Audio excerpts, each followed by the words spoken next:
Et salut à tous, aujourd'hui c'est Dimitri, le guitariste des Black Pepper Plane, un des groupes lauréats de la dernière saison de l'Envol des Cités qui vous accueille. Ce sera donc un CDLP très musical.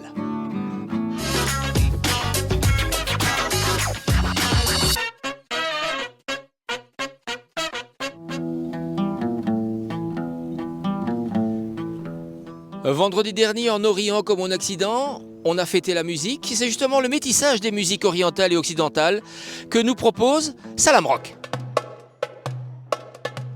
Salam Rock, c'est quoi la traduction? Ça veut dire quoi? Paix au rock. Et c'est aussi rock, je te salue.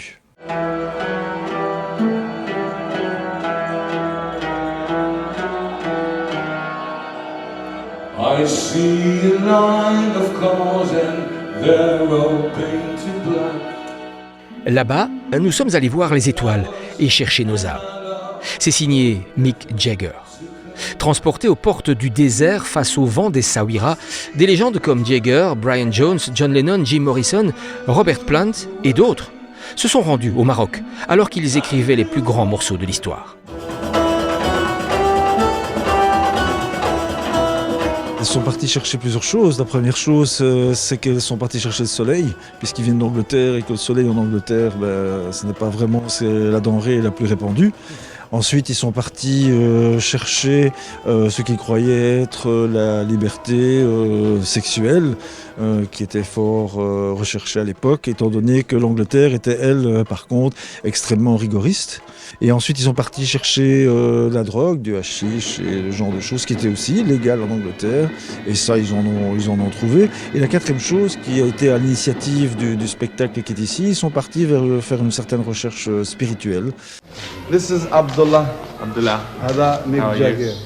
Bye-bye. I am coming on with sweet wind, with threshing oil, or on the Gulf will be the western shore. Salam Rock, c'est une création musicale belgo-marocaine purement fantasmée. Les morceaux choisis sont arrangés de façon à produire une nouvelle création. Tendre l'oreille, et c'est une invitation au voyage dans l'histoire du rock. Ce spectacle pour la paix a fait salle comble au Palace à Ath. On s'est dit qu'à un moment donné, ils ont dû entendre quelque chose, comme tout musicien qui cherche à créer, quelque chose qui leur a donné envie de faire un morceau de musique, une mélodie. Et donc, j'ai été chercher dans leurs morceaux quels étaient les petits phrasés que l'on pouvait extraire. Et de là, je les ai développés. Et donc, j'en ai refait un autre univers. C'est comme regarder à travers l'autre bout de la lorgnette. Pleased to meet you. Hope you guessed my name. Des messages de paix surtout, et d'échanges de partage avec l'Orient, entre l'Orient et l'Occident, et les différents courants spirituels qui peuvent exister entre les deux, les différences, et les aplanir par l'échange. When I called my old lady, she was messing around with another man. Les influences marocaines, algériennes, tunisiennes à travers la darbouka, le djembé, le bendir et cet ensemble de percussions répond correctement au projet et aux couleurs et à la musicale que souhaite ce projet. Je pense que les artistes sont les premières personnes à pouvoir dire qu'on ne se renferme pas, regardez la richesse qu'il y a ailleurs, regardez ce qu'on peut faire ensemble. Nous travaillons ici à 5 musiciens avec plusieurs nationalités et nous avons un plaisir fou à partager ça et notre idée est donc de faire partager cela au public, mais en plus en marquant très fortement les différences Orient-Occident dans la musique.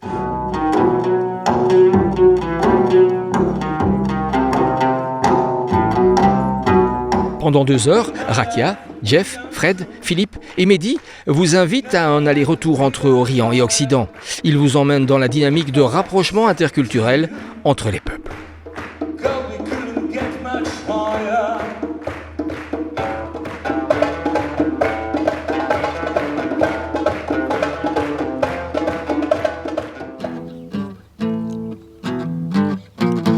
Ils sont sensationnels et eux aussi, ils ont fait de la musique un art de vivre, un art d'exister. Et eux aussi, ils ont fêté la musique avec leur dernier titre.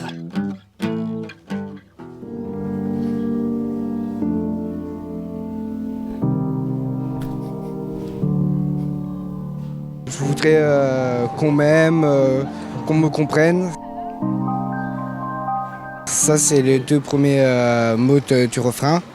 Et voilà. On est content, on est heureux et ça, moi, c'est ce que j'ai ressenti direct.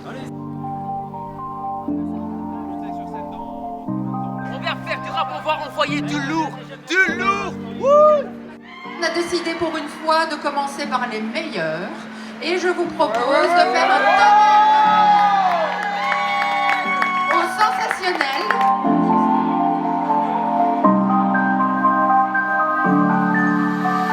Je vais avoir 15 ans, je suis plus un enfant.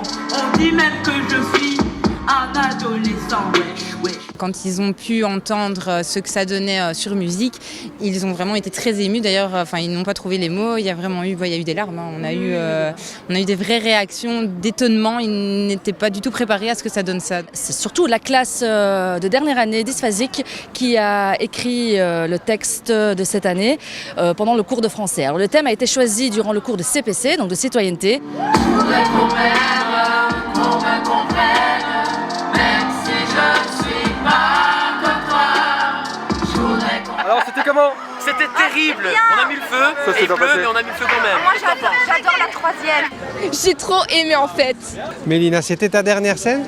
Oui, c'est ma dernière année, il me reste plus que 2 semaines malheureusement. C'est un jour spécial et puis c'est la dernière fois que je monte sur scène et donc du coup oui, c'est beaucoup d'émotions. Nickel. Je voudrais qu'on m'aime, qu'on me comprenne.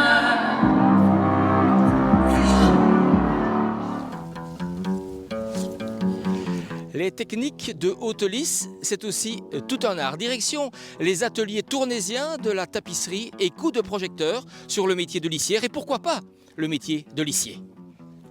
Ah, où sont les hommes? Eh ben qu'ils viennent, on les attend.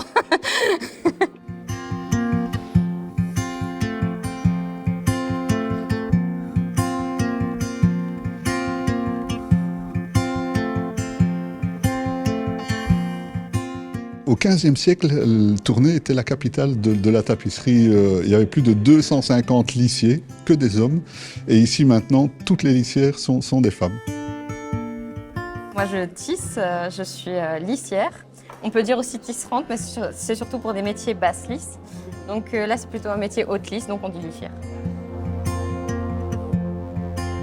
Toutes les lissières chez nous ont d'abord la fibre textile et viennent d'académies des beaux-arts, ont eu des formations, voilà. Donc ce sont tous des gens qui sont liés un petit peu à l'art textile ou à l'art de façon générale, mais c'est un métier voilà, de passion.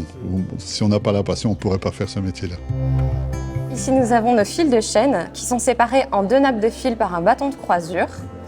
Et alors, nous avons les fils du devant, les fils du derrière.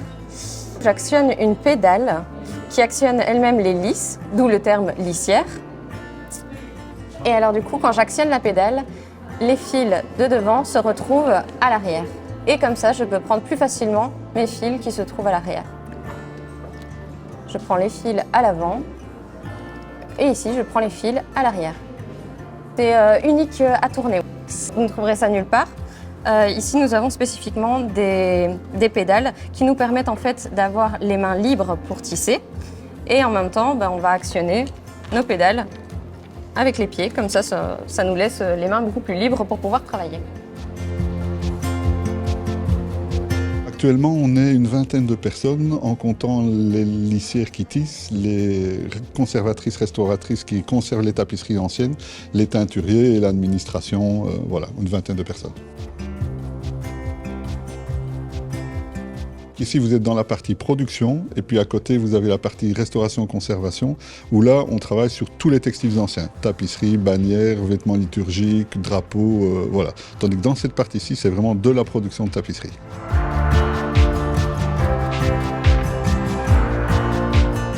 C'est le seul endroit où on peut encore voir des tapisseries en cours de production sur des métiers de hockey. Donc on reçoit quand même pas mal de visiteurs chaque année. Et donc voilà, le bouche à oreille fait qu'on a de plus en plus de monde qui viennent encore voir. Et la tapisserie a un regain, donc pour nous, tout se passe très bien.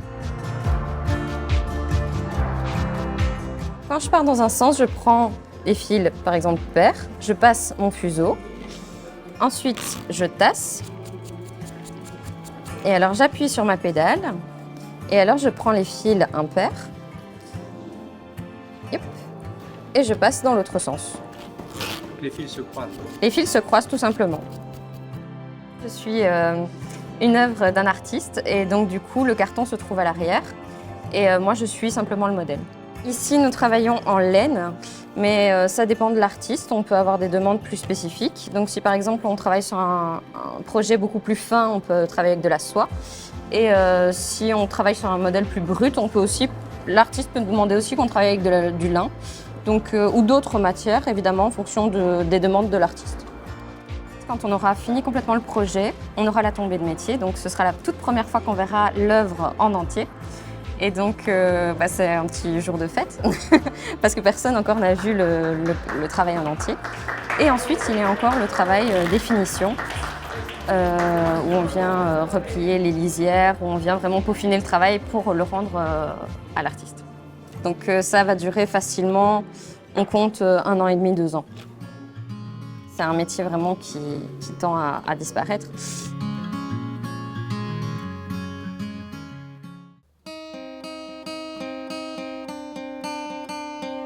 La semaine prochaine, CDLP enfilera sa tenue d'été sur cette même chaîne, sur les réseaux sociaux et sur tous les autres canaux de communication. Cette émission se termine comme elle a débuté, en musique. Black Pepper Plane from the Dark and Beyond, c'est le dernier album. Écoutez-le, à très bientôt.